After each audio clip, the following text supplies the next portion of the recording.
When I was a kid, I used to read for hours and hours on end, staying up so much later than I had any right to, getting completely lost in all sorts of fictional worlds. Then, slowly, that desire I once had, no, the need to pick up a book and consume it, gradually faded away. Scarlet Hollow has reignited the flame once again, and even if you don't consider yourself a fan of text-based games, I still think you should probably check it out.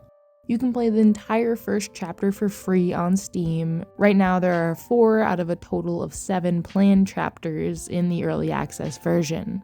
All I knew going into the game was that it's kinda spooky, and that there were a lot of choices to be made, a bunch of branching paths based on your words and actions that would decide the fates of different characters and yourself.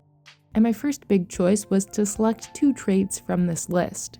I went with Street Smart and Keen Eye, figuring that they'd let me open up secret passageways and investigate lots of creepy mysteries. Time to rock and roll.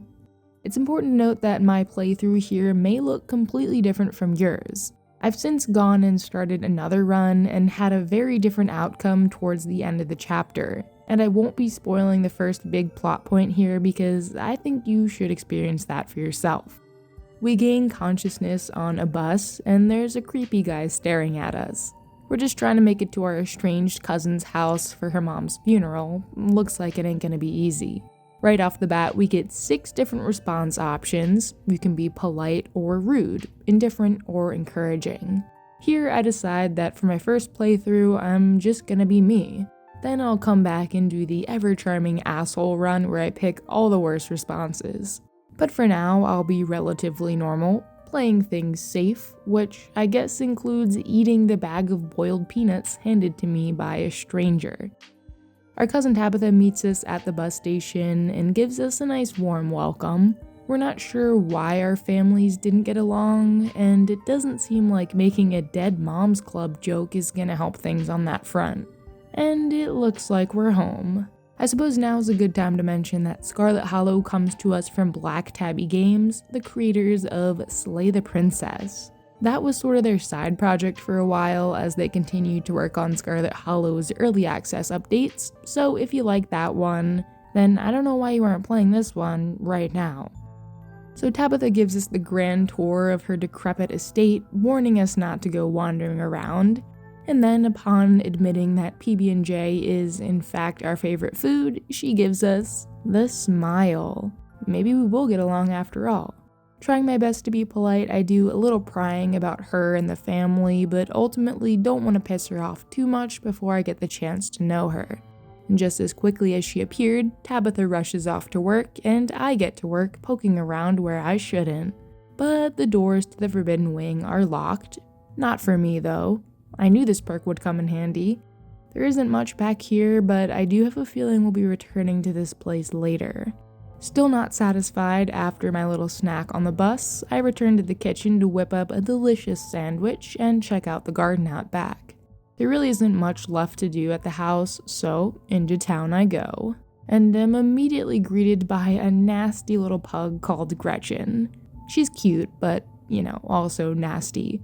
Her owner, Stella, seems friendly enough, but I'm not quite ready to completely open up to her and spill all my secrets. She takes me to the local diner, which gets real awkward real fast, small town rumors and all that. We get some coffee while Gretchen chows down. I still don't completely trust Stella. So far, she's the only person who's been nice to me, though. And then she throws out a sentence that still haunts me. Ugh, one of those I see. She makes videos on cryptids. Better than the video game tubers that are a dime a dozen these days, right?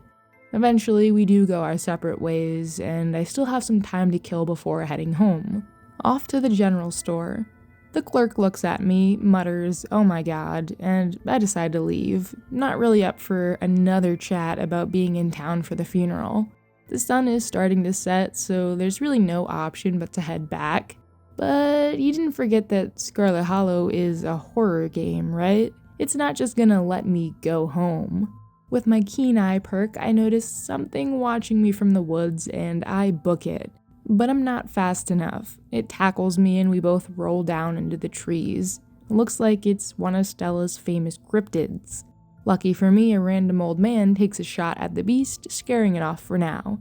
He also seems to know who I am already and introduces himself as Duke, warning me not to wander these woods alone.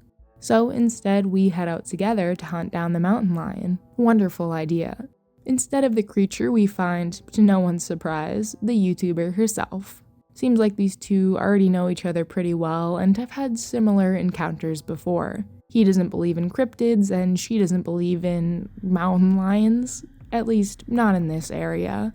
But I know what I saw. Ultimately, we do sneak off and assure Duke that we're headed back to safety, but instead, I reluctantly agree to help her film her next video on the elusive yet pungent skunk ape.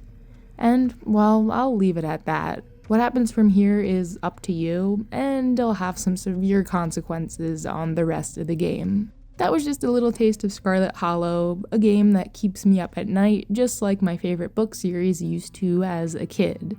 This is seriously such a special experience, and it'll make you want to keep replaying it over and over until you've seen absolutely everything. Which is what I'll have to do, considering there are still 3 chapters to go before we make it out of early access. And I didn't even get to the romance stuff in this video, which is definitely there too if you're into that.